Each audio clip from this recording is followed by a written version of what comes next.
الحمد لله رب العالمين والصلاة والسلام على سيد المرسلين أما بعد فأعوذ بالله من الشيطان الرجيم بسم الله الرحمن الرحيم الصلاة والسلام عليك يا رسول الله وعلى آلك وأصحابك يا حبيب الله الصلاة والسلام عليك يا نبي الله وعلى آلك وأصحابك يا نور الله۔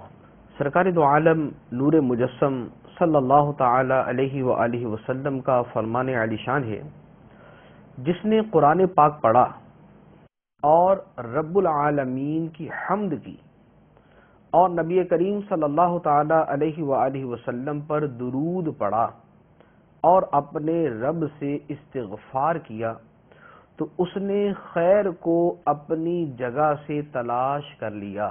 صلو علی الحبیب صلی اللہ تعالی علی محمد۔ آج سورہ آل عمران کی ابتدا انشاءاللہ عز و جل کی جائے گی۔ سورہ آل عمران مدینہ منورہ میں نازل ہوئی۔ اس میں 200 آیتیں، 3480 کلمات اور 14520 حروف ہیں۔ اللہ عز و جل ارشاد فرماتا ہے، بسم اللہ الرحمن الرحیم، الف لام میم، اللہ لا الہ الا هو الحی القیوم۔ اللہ وہ ہے جس کے سوا کوئی معبود نہیں، وہ خود زندہ، دوسروں کو قائم رکھنے والا ہے۔ سورہ مبارکہ کی ابتدا حروف مقطعات سے ہوئی، جس کے بارے میں سورہ بقرہ کے شروع میں ہم بیان کر چکے کہ حروف مقطعات قرآن پاک کی متعدد سورتوں کے شروع میں آئے ہیں، اور ان کا معنی و مفہوم کیا ہے یہ اللہ عز و جل اور اس کے رسول صلی اللہ تعالی علیہ وآلہ وسلم جانتے ہیں۔ یہ اللہ اور اس کے حبیب صلی اللہ علیہ وآلہ وسلم کے درمیان اسرار اور رموز کی باتیں ہیں۔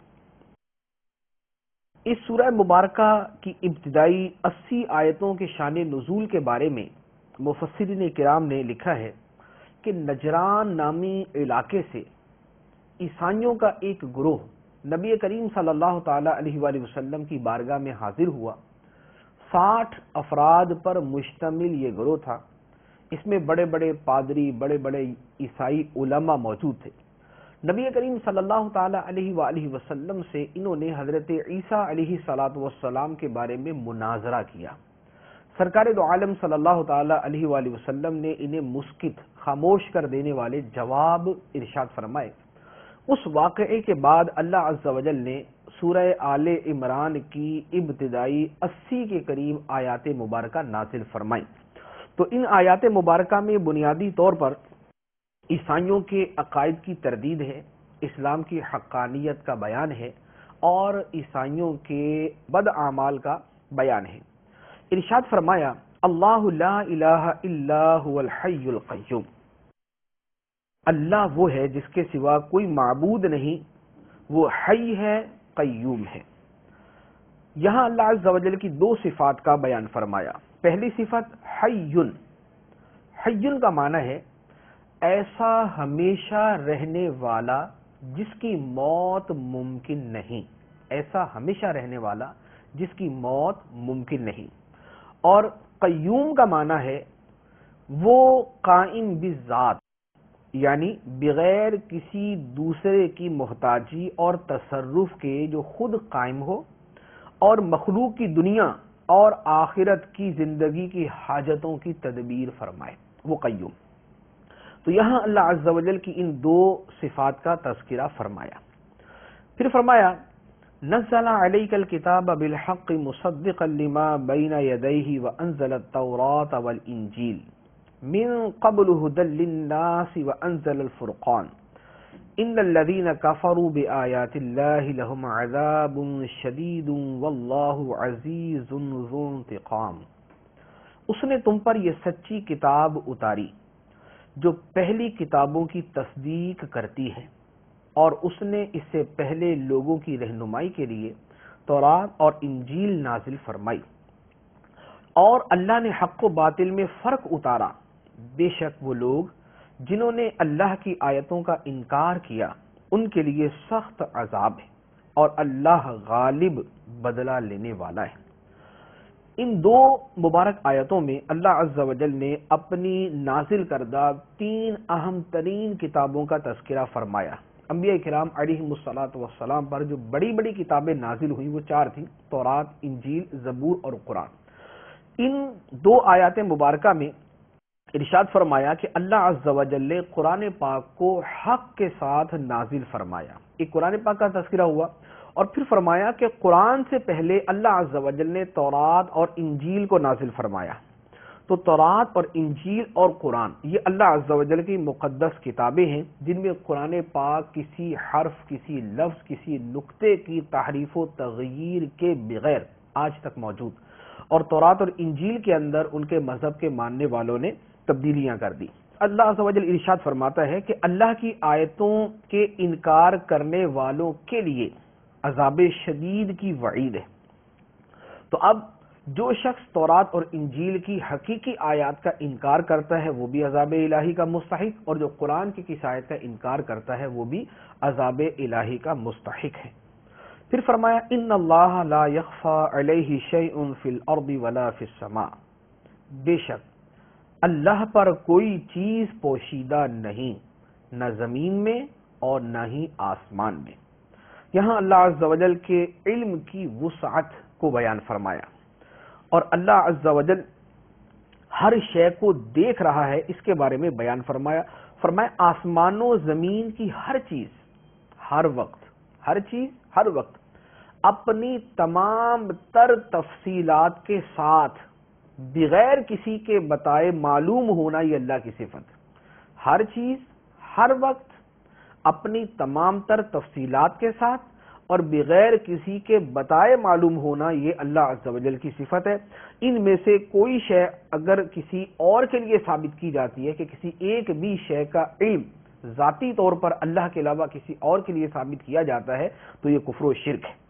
اب اس کے علاوہ مخلوق کا جو بھی علم ہے، خواہ اس کے اندر آسمان و زمین کا علم ہو، خواہ اس میں عرش و فرش کا علم ہو، مشرق و مغرب کا علم ہو، اللہ کے علاوہ جس کا جتنا بھی علم ہوگا اولاً وہ اللہ عز و جل کے علم کے مساوی نہیں ہو سکتا مقدار کے اعتبار سے۔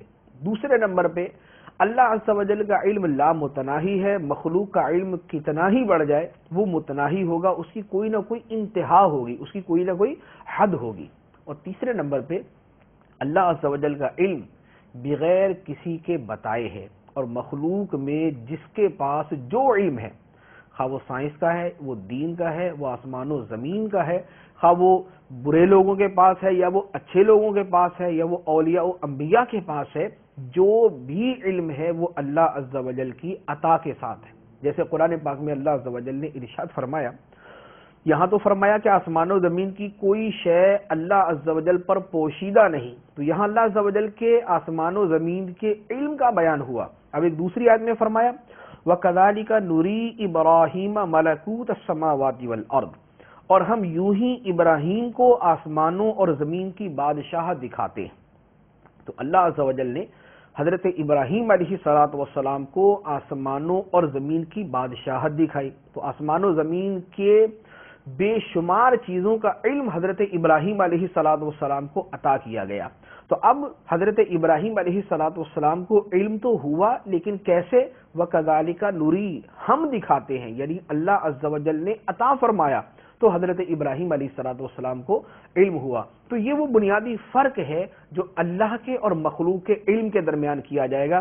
خواہ وہ کسی بھی شے کا علم ہو، وہاں یہی فرق کریں گے کہ اللہ عز و جل کا علم ذاتی ہے، بغیر کسی کی عطا کے ہے، اور مخلوق کا علم کتنا بھی ہو جائے وہ اللہ عز و جل کی عطا سے ہے، ذاتی طور پر کوئی علم نہیں۔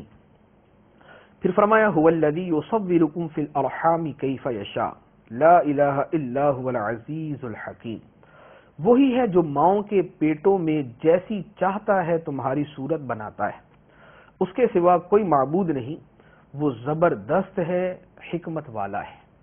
یہاں اللہ عز و جل کی ایک قدرت کا بیان ہے کہ ماؤں کے پیٹ میں تمہاری شکل و صورت اللہ عز و جل بناتا ہے، کوئی گورا ہے، کوئی کالا ہے، مرد ہے یا عورت ہے، اچھا ہے یا برا ہے، گورا ہے یا کالا ہے، کچھ بھی ہے، اس کے بارے میں جملہ امور اللہ عز و جل فرماتا ہے، اور یصورکم فی الارحام، یہ سارے کے سارے امور اللہ عز و جل ماں کے پیٹ میں کرتا ہے۔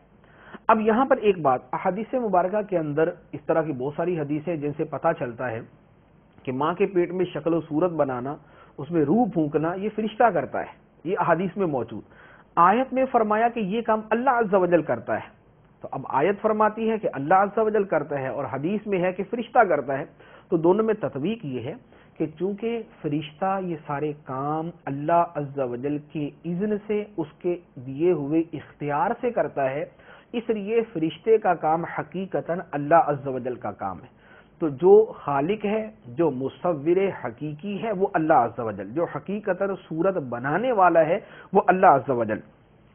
اور چونکہ فرشتہ اللہ کے اذن اور اختیار اور اجازت سے کرتا ہے، لہذا اس کا فعل اللہ عز و جل کی طرف منسوب ہوا۔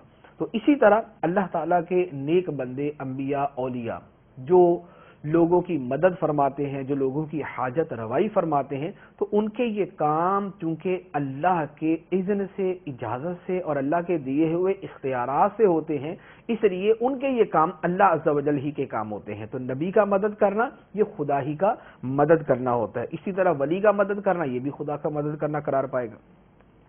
پھر فرمایا هو الذی انزل علیک الکتاب منہ آیات محکمات ہن ام الکتاب واخر متشابہات فاما الذین فی قلوبہم زیغ فیتبعون ما تشابہ منہ ابتغاء الفتنۃ وابتغاء تأویلہ وما يعلم تأویلہ الا اللہ والراسخون فی العلم یقولون آمنا به کل من عند ربنا وما یذکر الا اولو الالباب۔ وہی ہے جس نے تم پر یہ کتاب اتاری، اس کی کچھ آیتیں صاف معنی رکھتی ہیں، وہ کتاب کی اصل ہیں، اور دوسری وہ ہیں جن کے معنی میں اشتباہ ہے، تو وہ لوگ جن کے دلوں میں ٹیڑھا پن ہے، وہ لوگوں میں فتنہ پھیلانے کی غرض سے اور ان آیات کا غلط معنی تلاش کرنے کے لیے ان متشابہ آیتوں کے پیچھے پڑتے ہیں، حالانکہ ان کا صحیح مطلب اللہ ہی کو معلوم ہے۔ اور پختہ علم والے کہتے ہیں کہ ہم اس پر ایمان لائے، یہ سب ہمارے رب کی طرف سے ہے، اور عقل والے ہی نصیحت مانتے ہیں۔ اس آیت مبارکہ کے اندر متعدد اہم امور بیان فرمائے۔ پہلے نمبر پہ تو یہ ارشاد فرمایا کہ قرآن پاک کی آیات دو طرح کی ہیں، نمبر ایک محکم اور نمبر دو متشابہ۔ محکم کون سی ہیں؟ محکم وہ ہیں کہ جن کے معانی میں کوئی اشتباہ نہیں، یعنی قرآن پاک سمجھنے کی اہلیت رکھنے والا ان آیات کا مطلب آسانی سے سمجھ جاتا ہے۔ آگے جو اسرار اور دیگر چیزیں ہیں وہ اور ہے، جو قرآن پاک سمجھنے کی اہلیت رکھتا ہے، جو لغت عرب کو جانتا ہے، جو عقائد اسلامیہ کو جانتا ہے، اس طرح کی جو چند ایک بنیادی چیزیں ہیں، وہ اس آیت کے مفہوم کو واضح طور پہ سمجھ لیتا ہے، وہ آیت مبارکہ محکم ہے۔ اور متشابہ کون سی ہیں؟ متشابہ کی پھر آگے دو صورتیں ہیں۔ ایک تو یہ ہے کہ ان آیات کا ظاہراً کو معنی ہی نہیں بنتا، جیسے حروف مقطعات، یہ الف لام میم جو ابھی گزرا، الف لام میم را، کاف ہا یا عین صاد، ہا میم عین سین قاف، یہ جو حروف مقطعات ہیں کہ جن کا معنی ہمیں اصلاً ہی معلوم نہیں کہ کیا معنی ہے، یہ بھی متشابہات میں سے ہیں۔ اور متشابہات کی دوسری قسم وہ ہے کہ آیت مبارکہ کا جو لغت کے اعتبار سے معنی ہے وہ تو سمجھ آ رہا ہے، لیکن اللہ عز و جل کی اس آیت سے مراد کیا ہے وہ سمجھ نہیں آ رہی۔ جیسے قرآن پاک کے اندر ہے ید اللہ، اللہ کا ہاتھ، اب اس کا ترجمہ ہمیں سمجھ آ رہا ہے کہ اللہ کا ہاتھ، لیکن اب اللہ کے ہاتھ سے مراد کیا ہے یہ ہمیں سمجھ نہیں آ رہا۔ اسی طرح قرآن پاک میں ہے وجہ اللہ، اللہ کا چہرہ، اب آیت کا لغوی معنی ہمیں سمجھ آ رہا ہے، لیکن اس کا مرادی معنی کیا ہے، اللہ عز و جل کی مراد کیا ہے وہ ہمیں سمجھ نہیں آ رہی۔ تو یہ متشابہ کی دوسری صورت ہے کہ لغت کے اعتبار سے اس کلام کا معنی سمجھ آئے، لیکن شرعی اعتبار سے اس سے مراد حقیقی کیا ہے وہ ہمیں سمجھ نہ آئے۔ تو اب فرمایا کہ ان آیات کے بارے میں جو متشابہ آیات ہیں، ان کے بارے میں اب آگے دو طرح کے لوگ ہیں۔ پہلے نمبر پر تو وہ گروہ ہے کہ جو گمراہ اور بد مذہب لوگوں کا ہے، جو اپنی خواہشات کی پیروی کرنے والے اور جو اپنی عقل و دانش پر ہی سب کچھ جو ہے وہ منحصر کرنے والے ہیں، وہ کیا کرتے ہیں؟ وہ تو لوگوں میں فتنہ پھیلانے کی غرض سے، لوگوں کے اندر تشویش اور فساد پھیلانے کی غرض سے اور ان آیات کا غلط معنی تلاش کرنے کے لیے ان آیتوں کے پیچھے پڑتے ہیں، یعنی جو واضح واضح احکام ہیں ان کو نہ سنتے ہیں نہ عمل کرتے ہیں اور ان آیات کے پیچھے پڑ جاتے ہیں۔ تو ان لوگوں کے بارے میں فرمایا کہ یہ وہ لوگ ہیں کہ جن کے دلوں میں ٹیڑھا پن ہے، جن کے دلوں میں کجی ہے، جن کے دلوں میں زیغ ہے، ان کے دلوں میں زنگ لگا ہوا ہے۔ اور دوسرا گروہ وہ ہے جو کامل الایمان لوگوں کا ہے، خواہ انہیں آیات متشابہات کا معنی معلوم ہو جائے یا نہ ہو۔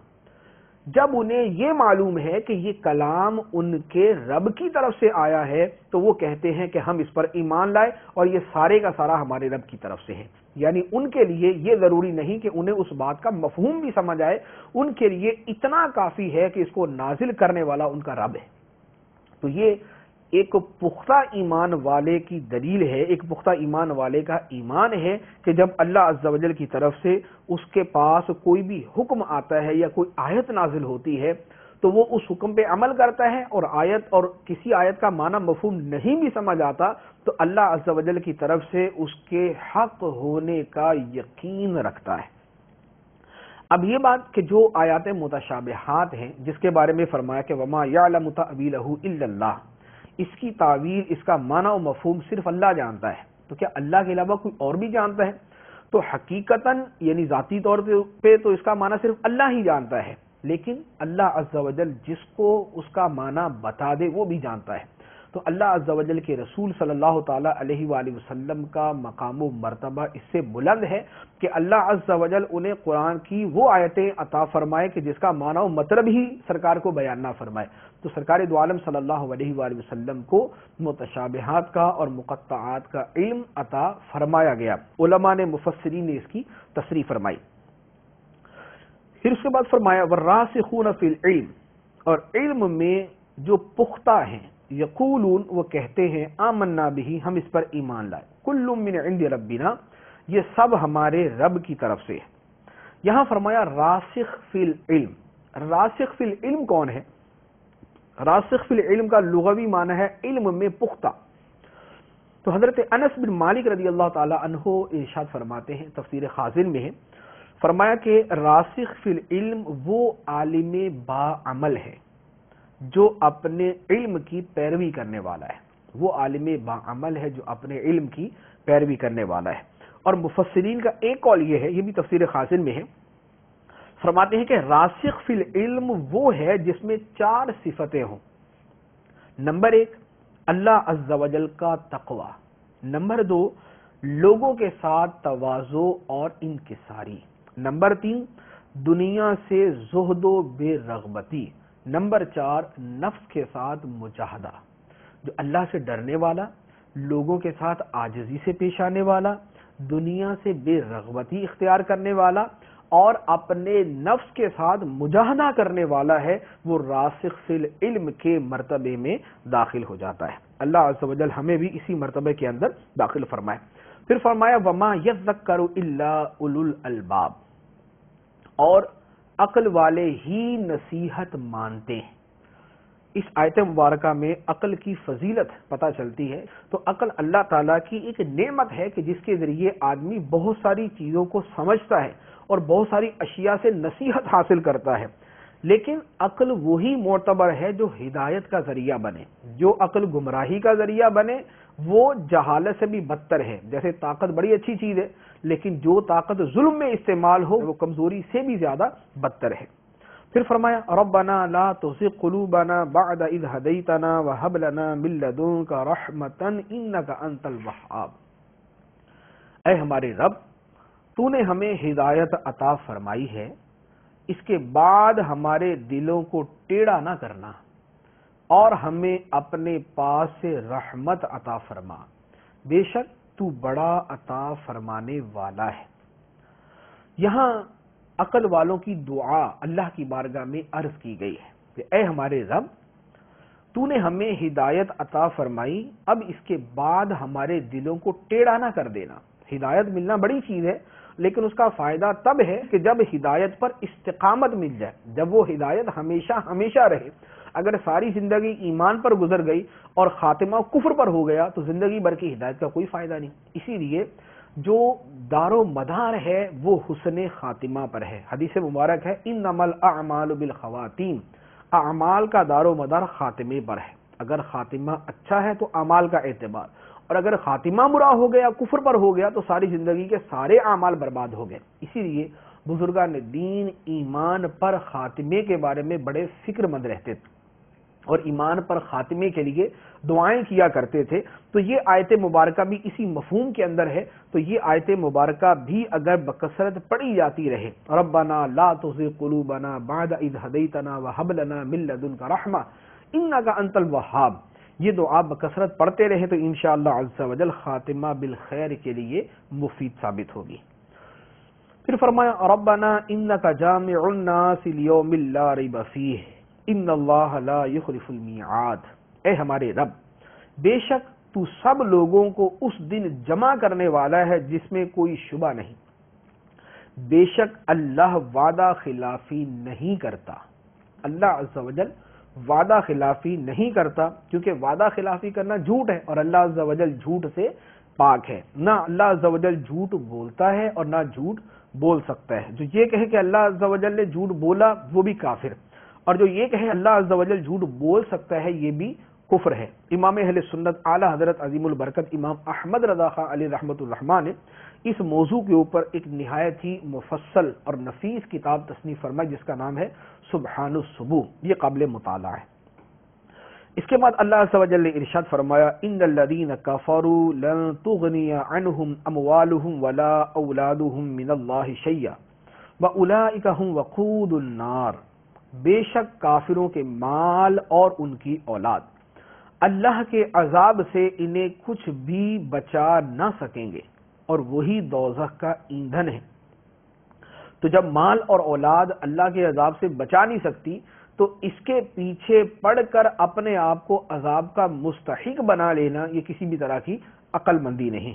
اور اسی طرح مسلمانوں کے لیے، یہاں تو کفار کے لیے فرمایا گیا، مسلمانوں کے لیے بھی یہی ہے کہ جب ان کے مال اور ان کی اولاد قیامت کے دن اللہ کے عذاب سے انہیں بچا نہ سکے گی تو ان کے پیچھے اور ان کی خاطر، اولاد کی خاطر حرام میں مبتلا ہونا، اولاد کی خاطر حرام کمانا اور مال کی حرص کے اندر حلال و حرام کی تمیز کو ختم کر دینا، یہ کسی بھی طرح کی دانش مندی نہیں۔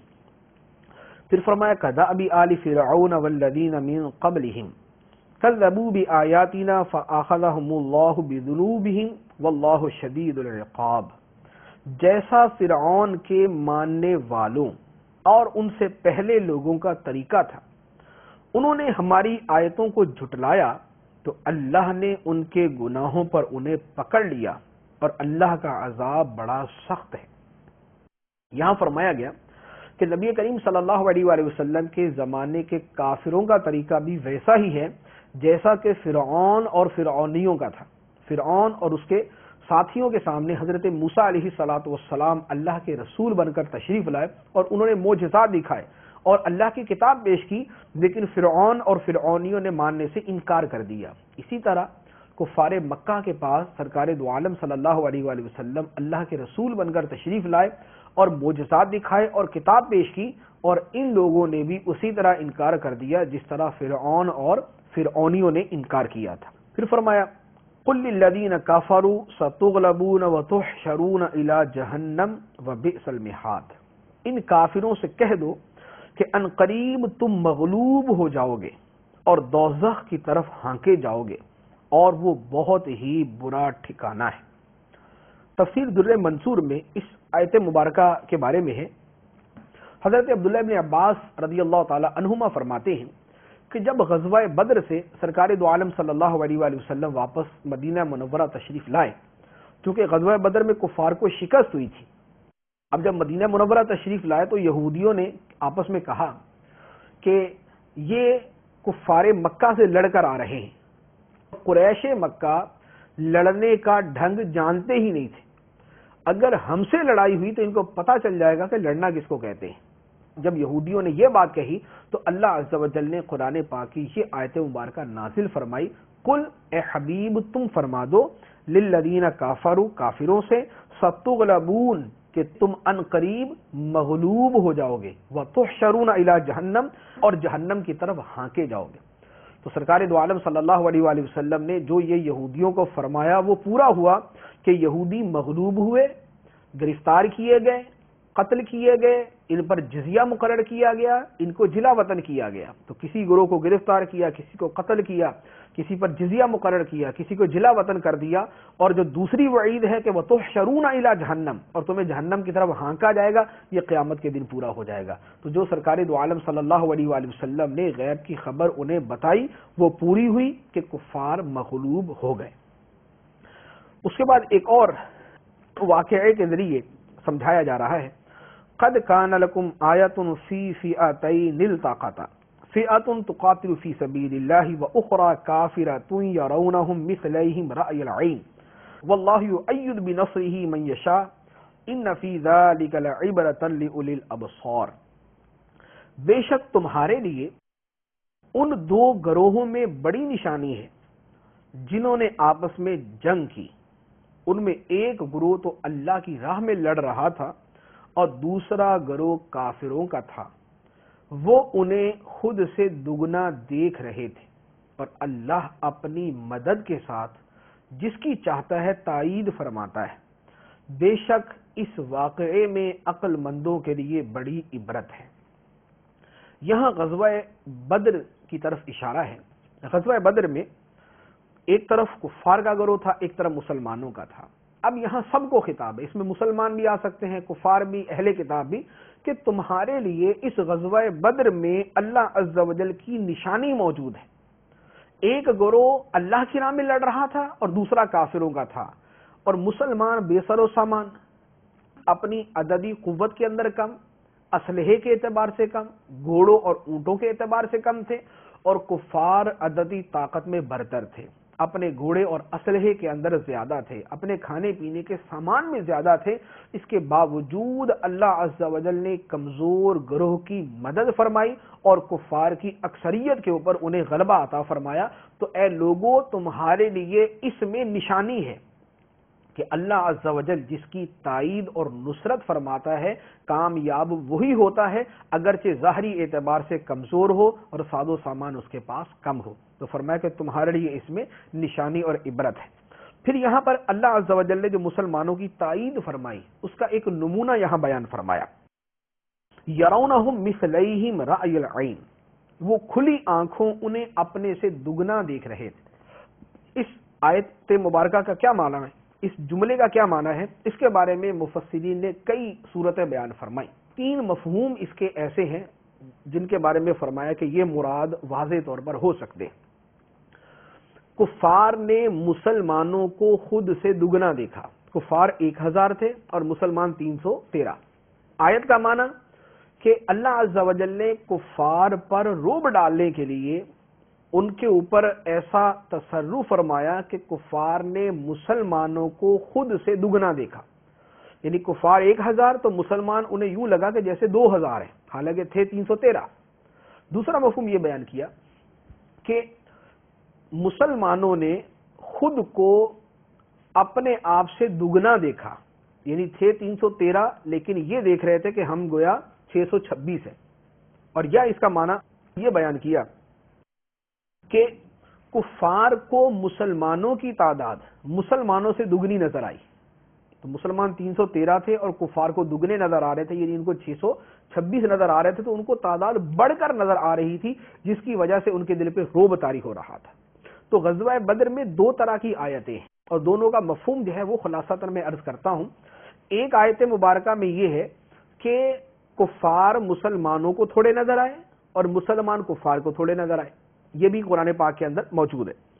اس کا مفہوم کیا ہے، یہ تھا جب جنگ شروع ہونے لگی تھی اس سے پہلے، یہ جنگ شروع ہونے سے پہلے تھا کہ کفار مسلمانوں کی نگاہ میں تھوڑے لگ رہے تھے اور مسلمان کفار کی نگاہ میں تھوڑے لگ رہے تھے، اور جب جنگ شروع ہو گئی، لڑائی شروع ہو گئی، اس کے بعد یہ واقعہ رونما ہوا کہ جس کے اندر مسلمانوں کی ہمت بڑھ گئی اور کفار کے حوصلے پست ہونا شروع ہو گئے. تو یہ مفہوم سامنے رکھیں گے تو آیات مبارکہ کے درمیان تطبیق ہو جائے گی. لوگوں کے لیے ان کی خواہشات کی محبت کو آراستہ کر دیا گیا، یعنی عورتوں اور بیٹوں اور سونے چاندی کے جمع کیے ہوئے ڈھیروں اور نشان لگائے گئے گھوڑوں اور مویشیوں اور کھیتیوں کو ان کے لیے آراستہ کر دیا گیا. یہ سب دنیاوی زندگی کا ساز و سامان ہے اور صرف اللہ کے پاس اچھا ٹھکانہ ہے. اس آیت مبارکہ میں اللہ عز و جل نے دنیاوی خواہشات اور دنیاوی لالچ جو ہے اس کے بارے میں بیان فرمایا کہ انسان کو دنیا میں کن چیزوں کی لالچ ہوتی ہے اور کن چیزوں کی ہرس ہوتی ہے اور کن چیزوں کے پیچھے وہ اپنی ساری زندگی گنوا دیتا ہے اور خدا کو بھلا دیتا ہے. پہلے نمبر پر فرمایا حب الشہوات، خواہشات کی محبت. خواہشات کی محبت کیا ہے؟ من النساء، عورتیں، والبنین، بیٹے اولاد، والقناطر المقنطرۃ من الذهب والفضہ، سونے چاندی کے ڈھیر. یہ آدمی کو بڑے پسند ہے، بڑا دل کرتا ہے سونا ہو، چاندی ہو، پیسے ہو، بینک بیلنس ہو. والخیل المسومہ، اور نشان لگائے گھوڑے، نشان لگائے ہوئے گھوڑے. یہ یوں سمجھ لے کہ ہمارے زمانے کی بڑی اعلیٰ قسم کی گاڑیاں. گھوڑا اس زمانے میں سواری کے لیے استعمال ہوتا تھا، تو ہمارے زمانے میں جیسے چھوٹی کار سے لے کر بڑی کار تک جو ہے یہ ایک آدمی کی ثروت اور اس کی امیری اور اس کی امارت کی نشانی ہے اور اس کے سٹیٹس کی علامت ہے کہ اس کے پاس بہت اعلیٰ قسم کی گاڑی ہے. والانعام، اور جانور جو ہے وہ کھانے کے بھی، سواری کے لیے بھی. والحرث، اور کھیتی. جاگیردار ہے، بہت بڑا جاگیردار ہے، زمینیں، کھیت ہی کھیت، ایکڑوں کے حساب سے زمین ہے اس کے پاس، یہ کھیتیاں اس کے پاس. تو یہ فرمایا کہ یہ دنیاوی زندگی کی شہوات ہیں، یہ دنیاوی زندگی کی خواہشات ہیں، اور ان کی حقیقت کیا ہے؟ فرمایا ذالک متاع الحیات الدنیا، یہ دنیاوی زندگی کا ساز و سامان ہے. یہ عورتیں، یہ بچے، یہ سونے چاندی کے ڈھیر، یہ مال و دولت، یہ پیسے روپے، یہ سواریاں، یہ گھوڑے، یہ جانور، یہ کھیتیاں، یہ جائیدادیں، جاگیریں، یہ ساری کی ساری چیزیں ذالک متاع الحیات الدنیا، یہ دنیاوی زندگی کا ساز و سامان ہے. اور جو حقیقی ٹھکانہ اور حقیقی شے ہے وہ کیا ہے؟ اور صرف اللہ کے پاس اچھا ٹھکانہ ہے. تو اب ان خواہشات کے پیچھے اور ان چیزوں کے پیچھے پڑنے والے دو طرح کے ہیں. ایک تو کفار ہیں جن کی زندگی ہے یہ، جو سوائے عورتوں کے اور سوائے مال و دولت کے جن کا مطمع نظر اور کچھ ہے ہی نہیں، وہ اللہ کو ایسے بلا بیٹھے کہ انکار ہی کر بیٹھے.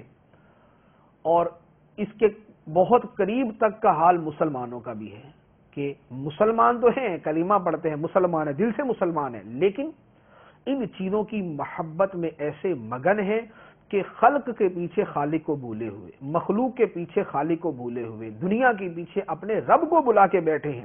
ایک طرف دنیا بلا رہی ہے، دوسری طرف رب العالمین بلاتا ہے. یہ رب العالمین کے بلانے کی طرف نہیں جاتے، دنیا کے بلانے کی طرف جاتے ہیں. تو فرمایا کہ یہ سب کیا ہے؟ دنیاوی زندگی کا ساز و سامان ہے. اور حقیقت اور ان سے بہتر شے کیا ہے وہ اگلی آیت میں بیان فرمائی. فرمایا قل اؤنبئکم بخیر من ذالکم للذین اتقوا عند ربهم جنات تجری من تحتها الانہار خالدین فیہا وازواج مطہرۃ ورضوان من اللہ واللہ بصیر بالعباد. اے حبیب تم فرماؤ کیا میں تمہیں ان تمام دنیاوی چیزوں سے بہتر چیز بتا دوں؟ سنو، وہ یہ ہے کہ پرہیزگاروں کے لیے ان کے رب کے پاس جنتیں ہیں جن کے نیچے نہریں جاری ہیں. ان جنتوں میں پرہیزگار لوگ ہمیشہ رہیں گے اور ان کے لیے پاکیزہ بیویاں اور اللہ کی خوشنودی ہے اور اللہ بندوں کو دیکھ رہا ہے. سبحان اللہ. دنیا کی حقیقت بیان کرنے کے بعد کتنے دل نشین اور حسین انداز میں جنت اور رضا الہی کی طرف دعوت دی جا رہی ہے. فرمایا جا رہا ہے جس کا خلاصہ ہے اے حبیب دنیا کی حقیقت اور فنائیت سمجھانے کے بعد تم لوگوں سے فرما دو کہ کیا میں تمہیں عورتوں، بیٹوں، مال و اولاد، سونا چاندی، کاروبار، باغات، عمدہ سواریوں، بہترین مکانات، ان سب سے بہتر چیز بتا دوں؟ سنو، وہ اللہ عز و جل کے قرب کا گھر ہے یعنی جنت ہے، جس میں دودھ، شہد، شراب کی نہریں بہ رہی ہیں، جس میں ایسی پاکیزہ بیویاں ہوں گی جو ہر قسم کے زنانہ عوارض اور ہر قسم کی قابل نفرت چیزوں سے پاک ہوں گی۔ اس جنت میں ہمیشہ رہنا ہے، اور سب سے بڑھ کر یہ ہے کہ وہاں اللہ تعالیٰ کی رضا اور خوشنودی ہے جو سب سے اعلیٰ نعمت ہے۔ اللہ عز و جل کی بارگاہ میں دعا ہے کہ اللہ تعالیٰ ہمارے دلوں سے دنیا کی محبت نکال کر اپنی محبت ڈال دے، اور دنیا کی ہرس نکال کر آخرت کی طلب ہمارے دلوں میں ڈال دے۔ اب وہ جو آخرت کی طلب والے ہیں ان کے بارے میں فرمایا الذین یقولون ربنا اننا آمنا فاغفر لنا ذنوبنا وقنا عذاب النار۔ وہ پرہیزگار لوگ کہتے ہیں اے ہمارے رب، ہم ایمان لائے ہیں تو تو ہمارے گناہ معاف فرما دے اور ہمیں دوزخ کے عذاب سے بچا لے۔ اور ان پرہیزگاروں کی صفات کیا ہیں؟ فرمایا الصابرین والصادقین والقانتین والمنفقین والمستغفرین بالاسحار۔ پرہیزگار لوگ وہ ہیں جو صبر کرنے والے اور سچے اور فرما بردار اور راہ خدا میں خرچ کرنے والے اور رات کے آخری حصے میں مغفرت مانگنے والے ہیں۔ تو اللہ عز و جل ہمیں ان پہلے گروہ کے لوگوں سے نکال کر اس گروہ میں داخل فرمائے کہ ہم صبر کرنے والے ہوں، سچ بولنے والے ہوں، فرما بردار ہوں، راہ خدا میں خرچ کرنے والے ہوں، اور رات کے آخری پہر میں اللہ عز و جل کی بارگاہ میں اپنی گناہوں کی معافی مانگنے والے ہوں۔ اللہ عز و جل ہمیں عمل کی توفیق عطا فرمائے۔ آمین بجاہ النبی الامین صلی اللہ تعالی